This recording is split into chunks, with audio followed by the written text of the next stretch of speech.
The chair now recognizes the chairman of the Oversight and Investigations Subcommittee and also a member of the Foreign Affairs Committee, the gentlelady from St. Louis, Missouri. Recognized for 5 minutes, Ms. Wagner. Thank you, Mr. Chairman, for hosting this very timely hearing. In August, I traveled to Korea and Japan and China to dialogue with our allies in the peninsula, and I had the opportunity to visit not only the DMZ, but also to visit Dandong, where I watched Chinese trucks loaded with goods drive across the China-Korea Friendship Bridge into North Korea. 70% of North Korea's trade passes over that bridge. And it was a stark reminder that the United States should prioritize secondary sanctions against the Chinese companies and banks that sustain the regime. Mr. Ruggiero, I've had the pleasure of hearing your testimony in the Foreign Affairs Committee before. You wrote that North Korea is the fourth most sanctioned country in the world. And given the recent September UN Security Council resolution, how would you rank North Korea today, and given that certain Chinese investments and trade efforts are grandfathered in or exempted from the August and September UN sanctions, how effective do you think the resolutions will be? Please. Sure, and I would just point out that February 2016 was number 8, and when I testified before this subcommittee in mid-July, it was number 5. So it's moving up the ranks, but it's got a long way to go, unfortunately. The way I like to look at it is very similar to Iran.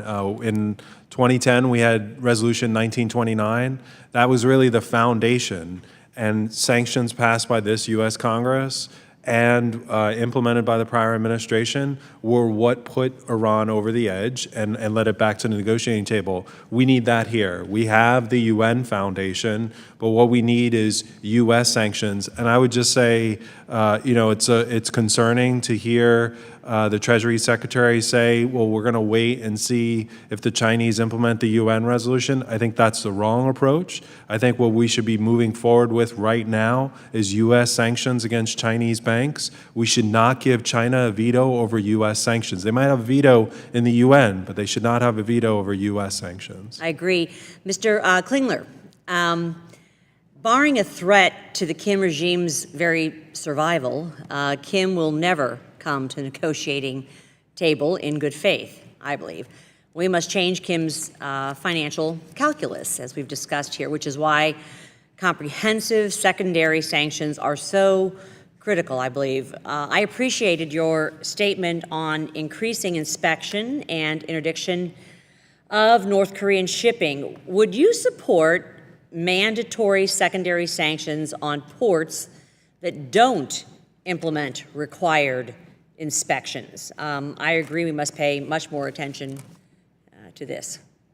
I agree, and that's something that the Congress has been looking at, is particularly if a port doesn't implement required sanctions, then measures such as any ship cannot transit that port and enter the United States waters for 6 months or so. So it is an area that has been looking at.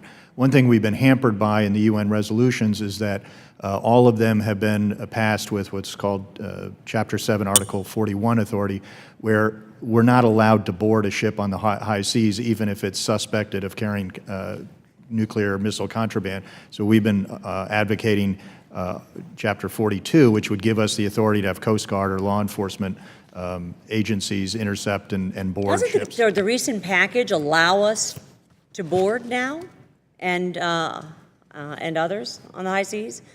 In terms of member states, I think they have some new tools, don't they, to stop high seas smuggling of these prohibited products? I believe that was included in the original U.S. draft, but it was something that I think was tossed overboard, as it were, that did not make it in the final resolution. Yes, Mr. Ruggiero. I think that's the reasonable ground standard, but it still goes back to what Mr. Klingler is saying. You need flag state consent or master's consent in order to board the ship. Okay, real quickly here, Mr. Albright, in my view, North Korea already has nuclear weapons. For my constituents without access to classified information, it would be helpful if you can explain from public sources how many nuclear weapons the Kim regime may have and where they may be? Well, yeah, we estimate they have 13 to 30 at the end, as of the end of 2016. I mean, it's a rough estimate. We have no idea where they are. 13 to? 30, 30.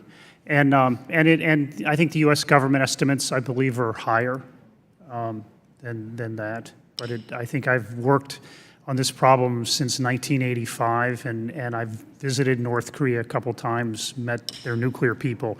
I think they're not giants technologically, and they encounter problems. So that estimate tends to be lower than the U.S. government one, but it's still a significant number, and it's growing. The gentlelady's time is expired. Okay. Thank you, Mr. Chairman, for your indulgence. Thank you, Mr. Albright. Thank you. And because of the